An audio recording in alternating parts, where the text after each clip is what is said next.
Hello everyone, welcome back to Mass Effect. Now, in this particular video, we're just going to be looking at the Codex.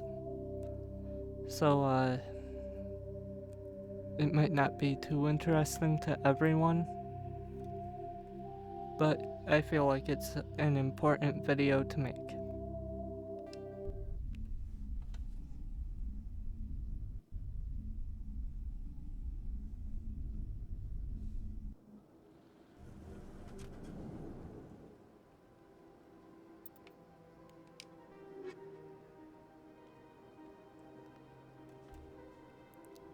Okay, so, yeah, as I said, we're going to be focusing right on this Codex. The primary tab here, uh, they hired a voice actor to read what's in here. So, I'll probably run through these first and then do the secondary tab, which I'll personally have to read through every little thing here. And I don't want to do that, but as I said, it's an important thing for this series, I feel like. So, I'm going to do it. But first, let's start with the primary stuff. Starting with the council races. The Asari were the first species to discover the Citadel. When the Solarians arrived, it was the Asari who proposed the establishment of the Citadel Council to maintain peace throughout the galaxy. Since then, the Asari have served as the mediators and centrists of the Council. An all-female race, the Asari reproduce through a form of parthenogenesis. They can attune their nervous system to that of another individual of any gender and of any species to reproduce. This capability has led to the unseemly and inaccurate rumors about Asari promiscuity. Asari can live for over 1,000 years, passing through 3 stages of life. In the maiden stage, they wander restlessly, seeking new knowledge and experience. When the matron stage begins, they meld with interesting partners to produce their offspring. This ends when they reach the matriarch stage, where they assume the roles of leaders and counselors. Okay, so that was the Asari. Next up is the Turians. Roughly 1,200 years ago, the Turians were invited to join the Citadel Council to fulfill the role of galactic peacekeepers. The Turians have the largest fleet in Citadel space, and they make up the single largest portion of the Council's military forces. As their territory and influence has spread, the Turians have come to rely on the Solarians for military intelligence and the Asari for diplomacy. Despite a somewhat colonial attitude towards the rest of the galaxy, the ruling hierarchy understands they would lose more than they would gain if the other 2 races were ever removed. Turians come from an autocratic society that values discipline and possesses a strong sense of personal and collective honor. There is lingering animosity between Turians and humans over the First Contact War of 2157, which is known as the Relay 314 incident to the Turians. Officially, however, the 2 species are allies, and they enjoy civil, if cool, diplomatic relations. So, to kind of throw this into a little bit of perspective, the game is set in 2183. So, 2157 isn't that too long ago, if that makes sense.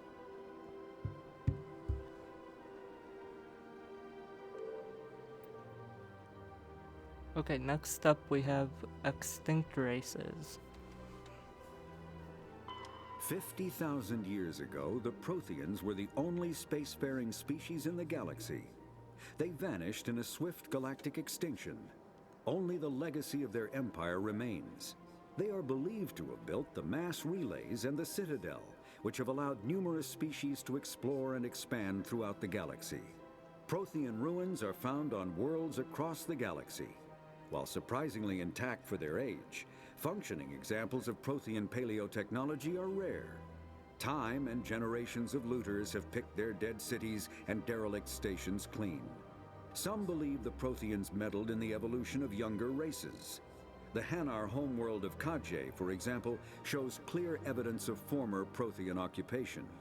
The presence of a former Prothean observation post on Mars has caused a rebirth of interventionary evolutionists among humans. These individuals believe the god myths of ancient civilizations are misremembered encounters with aliens. So those are the Protheans. Okay, let's move on to the non-council races. The Elcor are a citadel species native to the high-gravity world Dakuna. They are massive creatures, standing on 4 muscular legs for increased stability. Elcor move slowly, an evolved response to an environment where a fall can be lethal. This has colored their psychology, making them deliberate and conservative. Elcor speech is ponderous and monotone. Among themselves, scent, slight movements, and sub-vocalized infrasound convey shades of meaning that make a human smile seem as subtle as a fireworks display. Since their subtlety can lead to misunderstandings with other species, the Elcor often go out of their way to clarify when they are being sarcastic, amused, or angry. Dakuna's high gravity impedes mountain formation. Most of the world consists of flat, open plains, which prehistoric Elcor wandered across in small family bands. Modern Elcor still prefer open sky and can become restless and uncomfortable on long starship journeys. Okay, so that's the Elcor, and personally, out of the bunch of non-council races, especially out of the ones we've met so far, they're probably the most interesting of them. You rarely see them in the game, but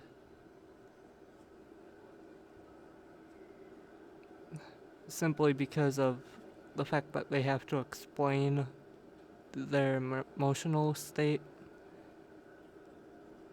and they're, I think, the only one of the main races that walk on all 4 legs. I feel like they're probably the most interesting of the races. Next up is the Geth. The Geth are a humanoid race of networked AIs. They were created by the Quarians 300 years ago as tools of labor and war. When the Geth showed signs of self-evolution, the Quarians attempted to exterminate them. The Geth won the resulting war. This example has led to legal, systematic repression of artificial intelligences in galactic society. The Geth possess a unique distributed intelligence. An individual has rudimentary animal instincts, but as their numbers and proximity increase, the apparent intelligence of each individual improves. In groups, they can reason, analyze situations, and use tactics, as well as any organic race. Geth space is located at the trailing end of the Perseus Arm, beyond the lawless Terminus systems. The Perseus Veil, an obscuring dark nebula of opaque gas and dust, lies between their space and the Terminus systems. So as it said, the Geth are a race of robots, basically. And they're another one of my favorites, simply because of their close association with the Quarians. Now, we haven't met them yet, so we have nothing about them in our Codex, but they are probably my favorite race in the game.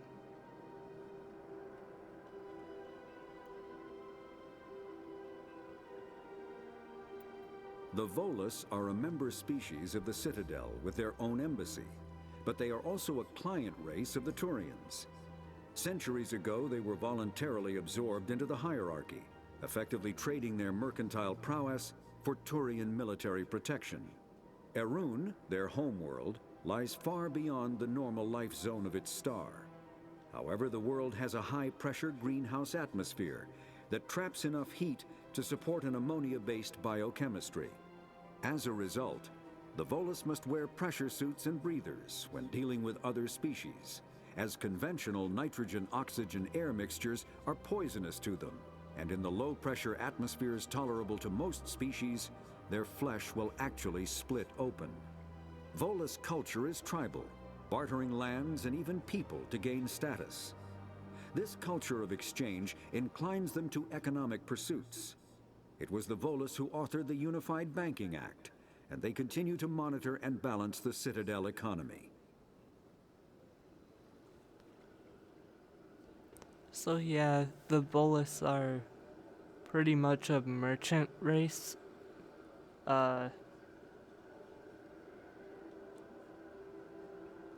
They're pretty numerous in the game, simply because, you know, they're merchants by nature.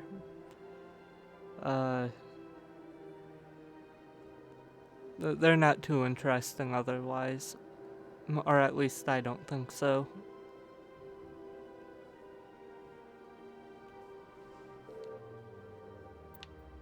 Okay, next up we have the non-sapient creatures.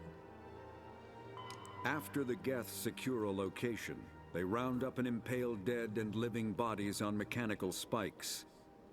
The spikes rapidly transform these victims into withered husks, extracting water and trace minerals, and replacing them with cybernetics. The cybernetics reanimate the lifeless flesh and tissue, transforming the bodies into mindless killing machines. Some Alliance soldiers refer to the husk-generating spikes as dragon's teeth, a reference to the mythological berserkers who sprang up from the earth wherever the teeth of the dragon Eris were planted. Dragon's teeth and husks bear little resemblance to other pieces of Geth technology. No one is sure why a synthetic race would bother to drain the minuscule amount of recoverable resources from organic corpses, though the value of reusing them as shock troops is obvious. So yeah, that's a little background information on husks. We'll learn more about husks in the later games, and maybe even more in this game. I don't remember if we learn anything new about them in this one or not.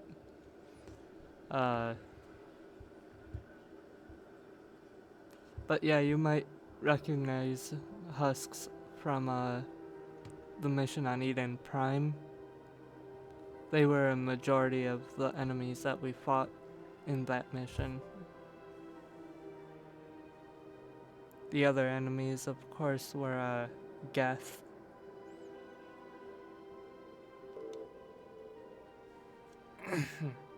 Okay, moving on to the Citadel and the Galactic Government. The Citadel is an ancient deep space station, presumably constructed by the Protheans. Since the Prothean extinction, numerous species have come to call the Citadel home. It serves as the political, cultural, and financial capital of the galactic community. To represent their interests, most species maintain embassies on the Presidium, the Citadel's inner ring. The Citadel Tower in the center of the Presidium holds the Citadel Council chambers. Council affairs often have far-reaching effects on the rest of the galactic community. 5 arms, known as the Wards, extend from the Presidium. Their inner surfaces have been built into cities, populated by millions of inhabitants from across the galaxy. The Citadel is virtually indestructible. If attacked, the station can close its arms to form a solid, impregnable shell. For as long as the station has existed, an enigmatic race called the Keepers has maintained it. So yeah, that's some pretty good information about the Citadel. It can close up in times of crisis to kind of avoid damage. You know, similar to what a turtle does. When it's in danger, it'll go into a shell. The Citadel basically does the same thing. If pressed, the arms will close, and when it's closed, the arms make a shell. Uh, some of the other stuff you can see in the picture there. The ring would be the Presidium. The thing in the center of the ring, that would be the tower. And the 5 things stretching out from the ring, those would be the arms known as the wards.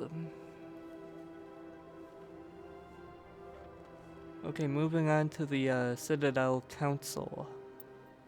The Council is an executive committee composed of representatives from the Asari Republics, the Turian hierarchy, and the Solarian Union. Though they have no official power over the independent governments of other species, the Council's decisions carry great weight throughout the galaxy. No single Council race is strong enough to defy the other two, and all have a vested interest in compromise and cooperation. Each of the Council species has general characteristics associated with the various aspects of governing the galaxy. The Asari are typically seen as diplomats and mediators. The Solarians gather intelligence and information. The Turians provide the bulk of the military and peacekeeping forces.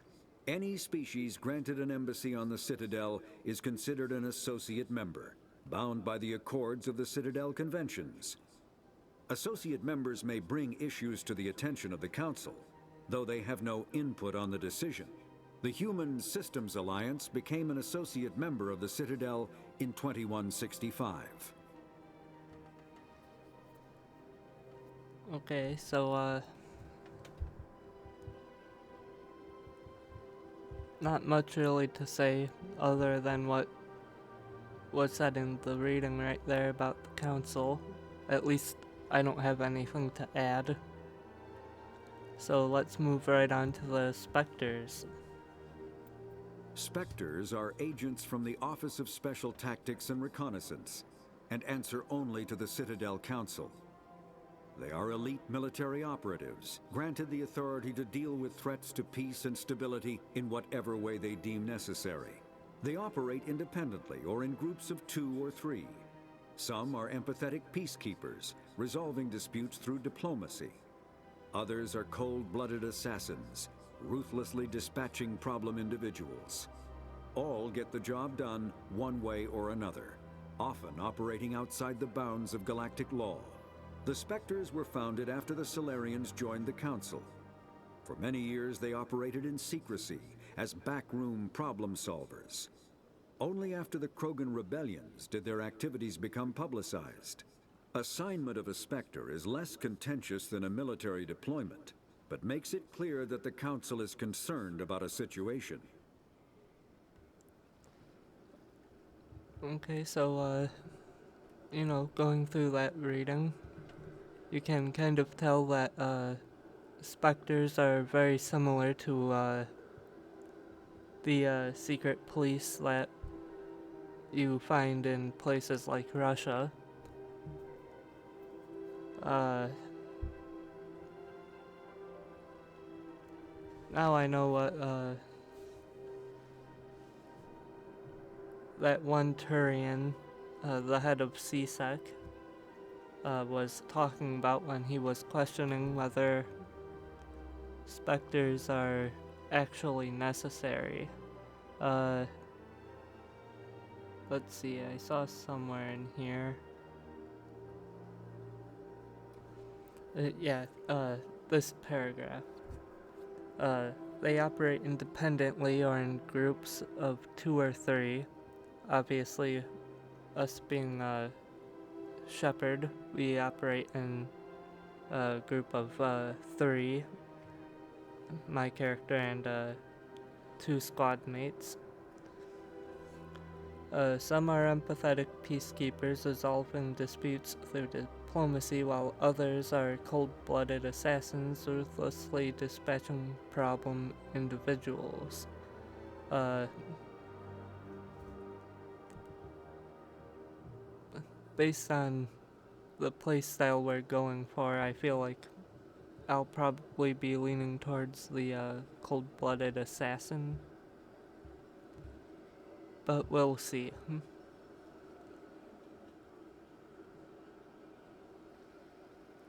Um, yeah, otherwise I don't think I really have anything else to add to that. So let's move along to humanity and the Systems Alliance. Humanity's first contact with an alien race occurred in 2157.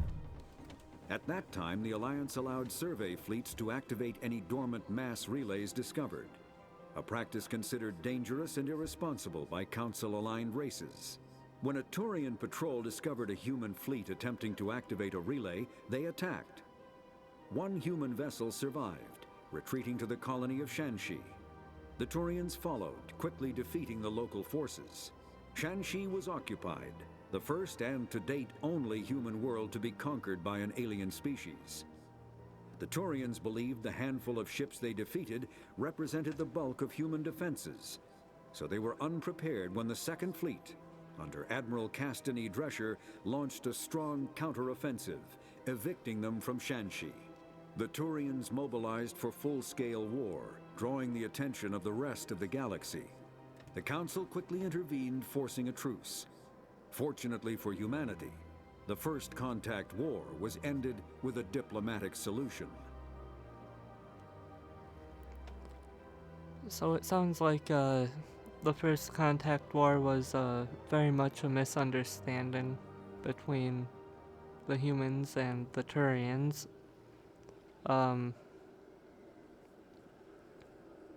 Clearly the humans wouldn't have known any better than to do what they were doing.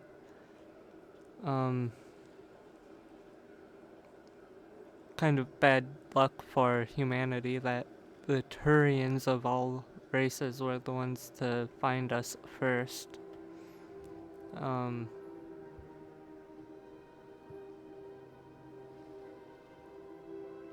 Yeah, I have to agree with him though. It's probably fortunate for us that,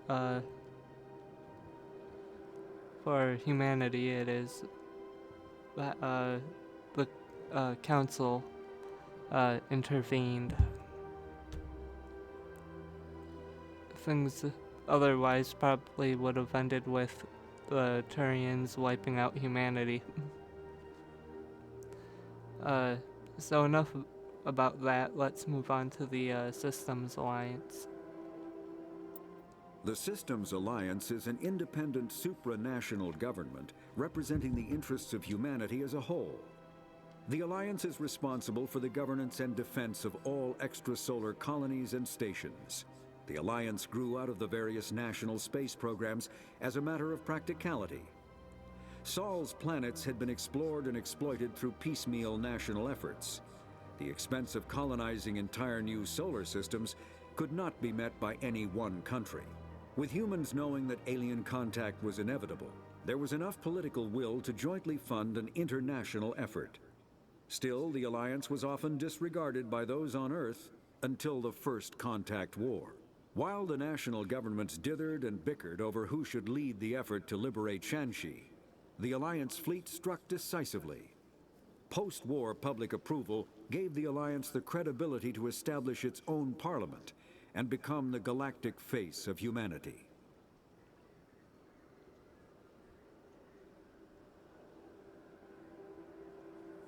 Okay, I guess I really don't know what else I could add to that. So, instead of trying to, let's just move on to planets and locations. The terminus systems are located on the far side of the Attican Traverse, beyond the space administered by the Citadel Council or claimed by the Human Systems Alliance. It is populated by a loose affiliation of minor species. united only in their refusal to acknowledge the political authority of the Council or adhere to the Citadel conventions. Their independence comes at a price. The terminus is fraught with conflict. War among the various species is common, as governments and dictators constantly rise and fall. The region is a haven for illegal activities, particularly piracy and the slave trade. At least once a year, a fleet from the terminus invades the nearby Attican Traverse. These attacks are typically small raids against poorly defended colonies. The Council rarely retaliates, as sending patrols into the terminus systems could unify the disparate species against their common foe, triggering a long and costly war. Yeah, if I remember correctly, I vaguely remember that, Nihilus and, Captain Anderson, said that, if the races of, the Terminus systems were to learn about that beacon we were after on Eden Prime, they might attack an Alliance ship to, take control of the beacon. And,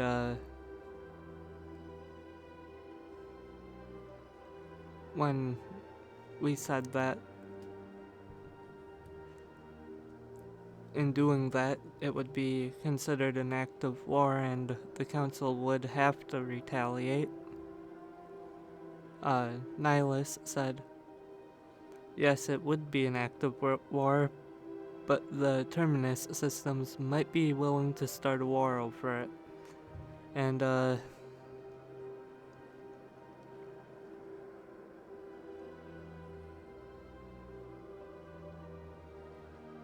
to be honest, it's probably a good thing that instead of the races of the Terminus being the ones to invade Eden Prime, it was Geth, because, they invaded.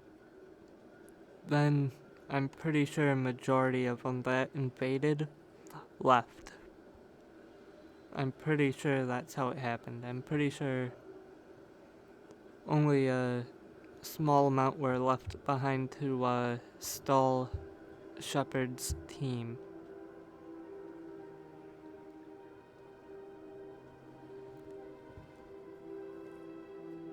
Now on that second thing I said, I could be wrong, but still it's better than a long drawn out war with the Terminus.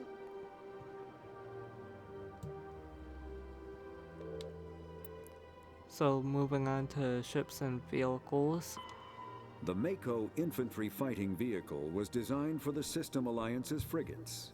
Though the interior is cramped, an M35 is small enough to be carried in the cargo bay and easily deployed on virtually any world. With its turreted 155mm mass accelerator and coaxially mounted machine gun, the Mako can provide a fire team with weapon support as well as mobility. Since Alliance Marines may be required to fight on any world, the Mako is environmentally sealed and equipped with microthrusters for use on low-gravity planetoids. The Mako is powered by a sealed hydrogen-oxygen fuel cell and includes a small Element Zero core. While not large enough to nullify the vehicle's mass, the core can reduce it enough to be safely airdropped. When used in conjunction with thrusters, it also allows the Mako to extricate itself from difficult terrain.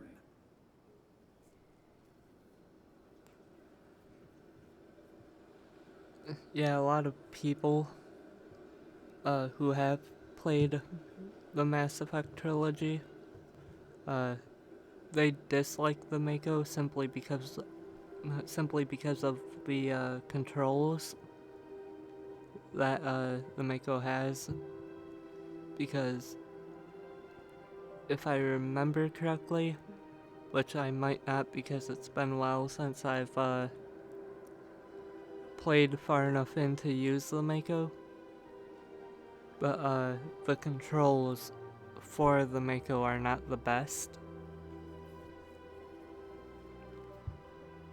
But I personally enjoy the Mako. I've never had too much difficulty with it. I mean, I'm not saying I've never had difficulty with the Mako, but I've never had a lot of difficulty with it. So I do like the Mako 4-1, but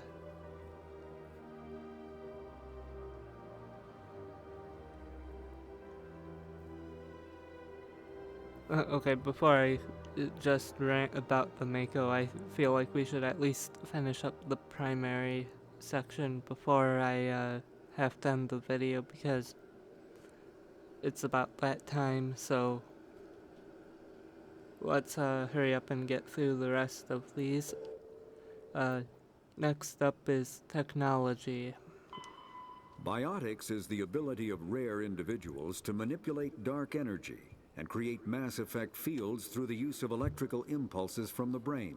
Intense training and surgically implanted amplifiers are necessary for a biotic to produce mass effect fields powerful enough for practical use. The relative strength of biotic abilities varies greatly among species and with each individual. There are 3 branches of biotics. Telekinesis uses mass-lowering fields to levitate or impel objects. Mass-raising kinetic fields are used to block or pin objects. Spatial distortion uses rapidly shifting mass fields to shred objects. Most organic species are capable of developing biotic abilities, though there are risks involved. Biotics are the result of an in utero exposure to element 0.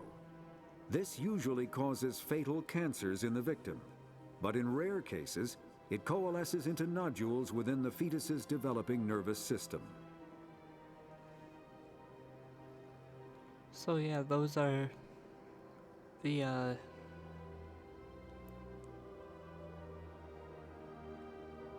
background for biotics. I remember watching a video somewhere, but I can't remember where somebody did some research into the into what the real world biotics would be caused by, and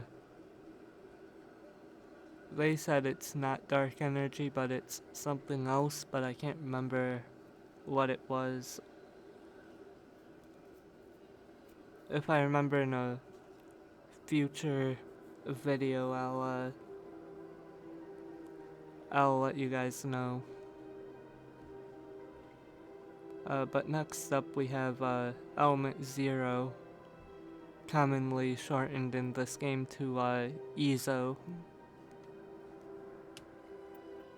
When subjected to an electrical current, the rare material dubbed Element 0, or EZO, emits a dark energy field that raises or lowers the mass of all objects within it. This mass effect is used in countless ways, from generating artificial gravity to manufacturing high-strength construction materials. It is most prominently used to enable faster-than-light space travel. EZO is generated when solid matter, such as a planet, is affected by the energy of a star going supernova. The material is common in the asteroid debris that orbits neutron stars and pulsars. These are dangerous places to mine, requiring extensive use of robotics, telepresence, and shielding to survive the incredible radiation from the dead star. Only a few major corporations can afford the setup costs required to work these primary sources. Humanity discovered refined Element 0 at the Prothean Research Station on Mars, allowing them to create mass effect fields and develop FTL travel. So as you can tell, Element 0 is pretty important to space travel in Mass Effect. Uh, not much really else to say about it. So let's move on to Mass Effect fields. Element 0 can increase or decrease the mass of a volume of space-time when subjected to an electrical current. With a positive current, mass is increased. With a negative current, mass is decreased. The stronger the current, the greater the magnitude of the dark energy mass effect. In space, low-mass fields allow FTL travel and inexpensive surface-to-orbit transit. High-mass fields create artificial gravity and push space debris away from vessels. In manufacturing, low-mass fields permit the creation of evenly blended alloys, while high-mass compaction creates dense, sturdy construction materials. The military makes extensive use of mobility-enhancing technologies, with Mass Effect utilizing fighting vehicles standard frontline issue in most military forces. Mass Effect fields are also essential in the creation of kinetic barriers or shields to protect against enemy fire. So basically, what Mass Effect fields are is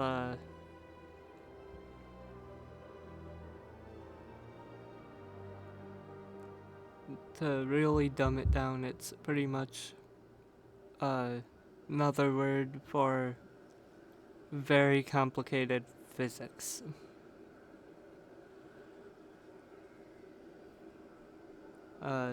Moving on is the Omni tool, and the Omni tool is one of my favorite technologies of Mass Effect.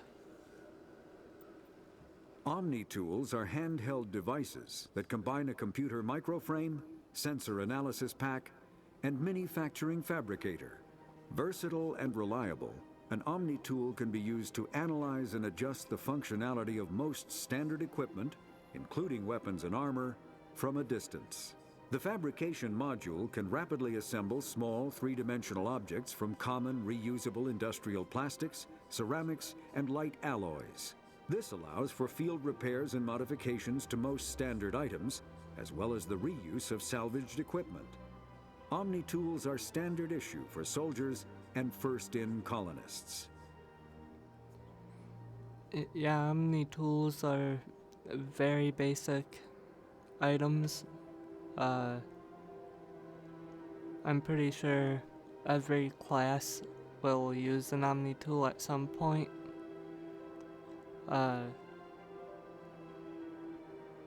My favorite, one of my favorite classes because of how much it relies on the Omni tool is the engineer. The only thing I don't like about the engineer is only having the pistol training.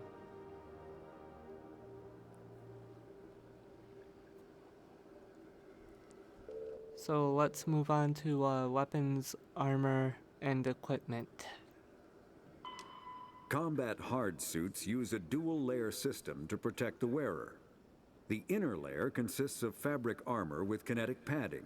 Areas that don't need to be flexible, such as the chest or shins, are reinforced with sheets of lightweight ablative ceramic. The outer layer consists of automatically generated kinetic barriers. Objects traveling above a certain speed will trigger the barrier's reflex system and be deflected, provided there is enough energy left in the shield's power cell. Armored hard suits are sealable to protect the wearer from extremes of temperature and atmosphere. Standard equipment includes an onboard mini-frame and a communications, navigation, and sensing suite. The mini-frame is designed to accept and display data from a weapon's smart targeting system to make it easier to locate and eliminate enemies. So, as you can tell and probably guess just by listening to that, is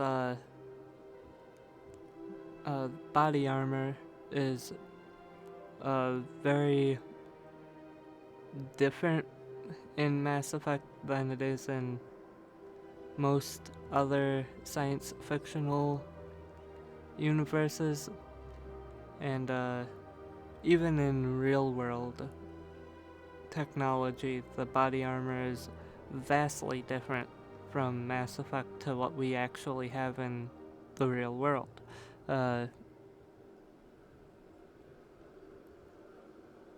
I personally think that the body armor of Mass Effect is probably a better quality body armor than what other science fictional body armors are, simply because it can repair itself. Uh,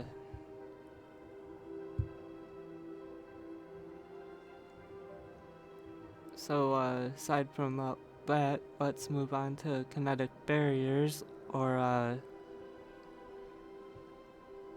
also commonly known as shields. Kinetic barriers, more commonly called shields, provide protection against most mass accelerator weapons.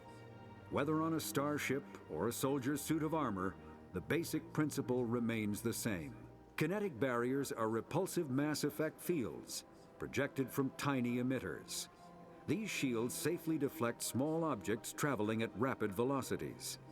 This affords protection from bullets and other dangerous projectiles, but still allows the user to sit down without knocking away their chair. The shielding afforded by kinetic barriers does not protect against extremes of temperature, toxins, or radiation. So, as you can tell, kinetic barriers, or shields, whatever you want to call them, are pretty much not quite as good version of standard body armor. Uh, Now, this is because most of the time they're actually built into the body armor. And the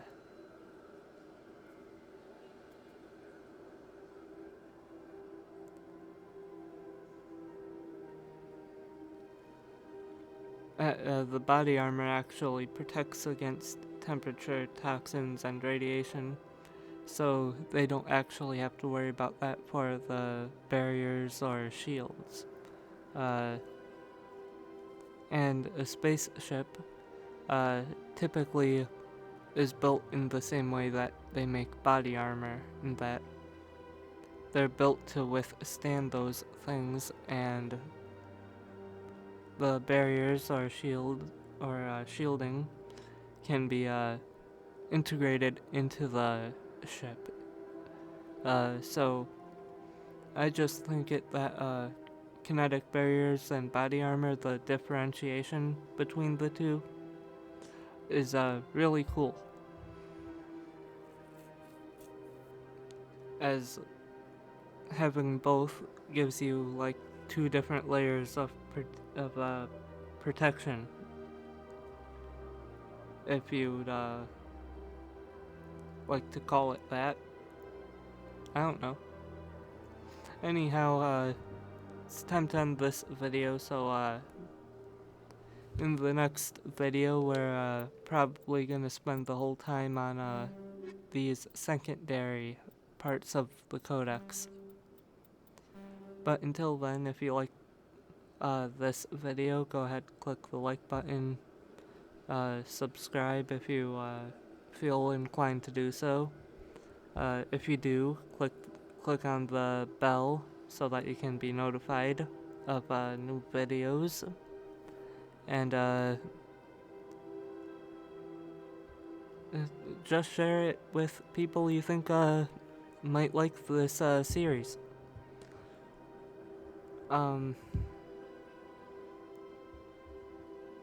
Yeah, I intend to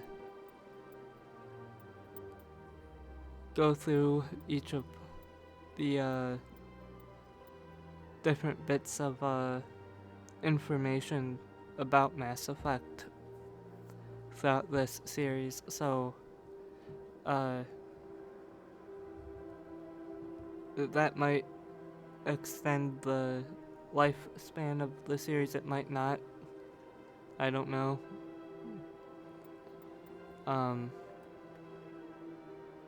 But yeah, until the next video, I will see you all later.